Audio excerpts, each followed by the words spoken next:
Bonjour Guy. Bonjour Émeric. Et ce matin, donc, les aventures d'un Anglais de 60 ans, des aventures qui buzzent sérieusement sur le net à cause de Facebook. Et oui Émeric, vous savez que Facebook est un réseau social d'une puissance redoutable. D'après ses fondateurs, Facebook a dépassé les 500 millions d'utilisateurs la semaine dernière. À part les derniers des Mohicans qui y résistent comme ils peuvent, tout le monde a ou aura sa page ou son groupe sur Facebook. Facebook, c'est un peu l'incarnation numérique du théorème d'Andy Warhol que nous connaissons tous. C'est vers 1968 que Warhol avait lancé sa phrase « Dans le futur, chacun aura droit à 15 minutes de célébrité mondiale ». Entre la télé-réalité et Facebook, c'est désormais bien le diable. Si quelqu'un qui en a vraiment envie ne parvient pas à décrocher ce fameux quart d'heure de célébrité, c'est en tout cas ce qui arrive à un sexagénaire anglais du nom de Clive Worth. Des sites internet dans le monde entier font leur chou gras de sa performance. Et en France, une dizaine de sites de buzz et des sites sérieux comme 20 minutes ou Elle lui consacrent des articles. Alors, quel genre de performance a accompli Clive Worth? C'est là que je retrouve Annie Lemoine. Clive Worth prétend qu'il a réussi à coucher dans son lit 1500 femmes grâce au site de rencontres. Cet ancien mineur se vante d'avoir connu, bibliquement s'entend, tant de femmes grâce à 11 sites différents, il fallait bien ça.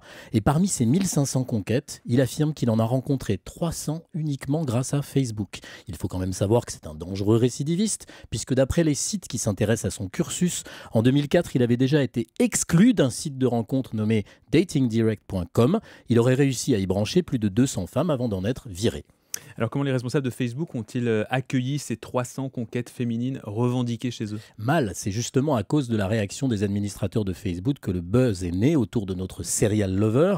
À cause de ses exploits charnels réels ou virtuels, le profil de Clive Worth a été banni 4 fois de Facebook. Le pauvre est donc allé couiner dans l'édition anglaise du journal Métro. Les femmes me dénoncent sur Facebook en disant que je suis uniquement à la recherche de relations sexuelles. Je crains qu'elles aient raison. Cette addiction au sexe en ligne n'amuse pas du tout le porte-parole de Facebook, pour qui le réseau social ne doit pas servir à rencontrer des gens qu'on ne connaît pas, mais à partager avec ses propres amis. Là, honnêtement, je dois dire que ce porte-parole de Facebook se moque un peu du monde, parce que le plus souvent, les amis que l'on a sur Facebook ne sont pas de vrais amis. On est amis, nous, sur Facebook. Oui, on est amis, mais nous, on est vraiment amis. Et je ne peux pas croire qu'un de ces porte-paroles ignore que beaucoup d'utilisateurs de Facebook s'en servent exactement comme d'un site de rencontre un peu sophistiqué. Alors, comment fait Clive Worth pour draguer sans son compte sur Facebook? Il aurait réussi, figurez-vous, à y revenir en s'inventant un faux profil de femme, une certaine Carol Peters, avec pour illustrer son profil des photos d'un joli mannequin. Cela afin d'attirer encore plus de femmes. Il affirme avoir obtenu 3 ou 4 rendez-vous par semaine et même glané une collection de culottes. Oui, je sais, c'est consternant. Les buzz sont parfois consternants. Honnêtement, comment s'expliquent ces succès féminins?